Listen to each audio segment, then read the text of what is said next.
அம்மா என்னதுமா இது புதுசாக இருக்குது? இதுக்கு பேர் தான் குதிரவாளி. குதிரைவாளினா குதிரையிலேருந்து கிடைக்குமா? நோ நோ நோ, ரைஸ் மாதிரி இதுவும் ஒரு வகையான தானியம். குதிரவாளியில் பொங்கல் எப்படி செய்யறதுன்னு பார்க்கலாமா? சரி.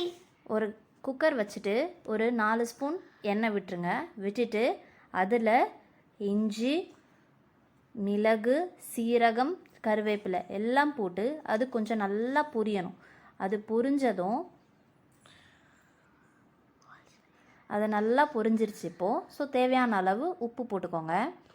உப்பு போட்டுட்டு நம்ம வந்து 200 கிராம்ஸ் ஆஃப் குதிரவாளி எடுத்திருக்கோம், 100 கிராம்ஸ் ஆஃப் பாசிப்பருப்பு எடுத்திருக்கோம். ஸோ 9 டம்ளர்ஸ் ஆஃப் தண்ணி விடுறோம். தண்ணி விட்டுட்டு நல்லா கொதிக்கும்போது கொஞ்சம் பெருங்காயத்தூள் போடுங்க. அதுவும் நல்லா கொதித்ததும் நம்ம கழுவி வச்சுருக்கிற குதிரவாளி அண்ட் பாசிப்பருப்பை எடுத்து அந்த கொதிக்கிற தண்ணியில் போட்டு நல்லா கொதிக்க விடுங்க.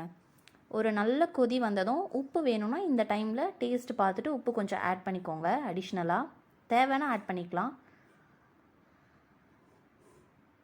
அதுக்கப்புறம் குக்கரில் விசில் வச்சுருங்க. 3 விசில்ஸ் கரெக்டாக இருக்கும். ஸோ விசில் வச்சு எடுத்துட்டதுக்கப்புறம் கொஞ்சமாக நெய் விட்டு முந்திரி தாளித்து நம்ம கொட்ட போகிறோம்.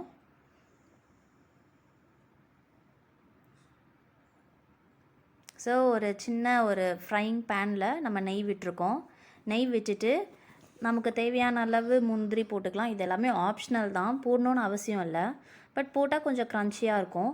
இந்த குதிரவாளி வந்து எப்படின்னா, நம்ம நார்மல் பொங்கல் சாப்பிடும்போது ஹெவியாக ஃபீல் ஆகும் இல்லையா? பட் இந்த குதிரவாளி பொங்கல் சாப்பிடும்போது கொஞ்சம் லைட்டாக இருக்கும், ரொம்ப ஹெவியாக ஃபீல் ஆகாது. ப்ளஸ் வந்து சீக்கிரமாக டைஜஸ்ட்டும் ஆகிடும். அதுதான் இந்த குதிரவாளியோட பெனிஃபிட்ஸு. ஸோ இந்த முந்திரியை போட்டு நல்லா அது ஒரு லைட் ப்ரௌனிஷாக ஆனதும் எடுத்து நம்மளோட குதிரவாளி பொங்கலில் போட்டுட்டு நல்லா மிக்ஸ் பண்ணிவிடுங்க. இதுக்கு சைட் டிஷ் வந்து பார்த்தோன்னா தேங்காய் சட்னி செம்மையாக இருக்கும். வேணும்னா சாம்பார் கூட நம்ம தொட்டு சாப்பிட்டுக்கலாம். பட் தேங்காய் சட்னி is a best combination for Kuthiraivali pongal. கண்டிப்பாக ட்ரை பண்ணி பாருங்கள், செம்ம டேஸ்டியாக இருக்கும். நம்ம நார்மல் பொங்கலை விடவே இது நல்ல டேஸ்டியாக ஒரு ஃபீல் இருக்கும் உங்களுக்கு.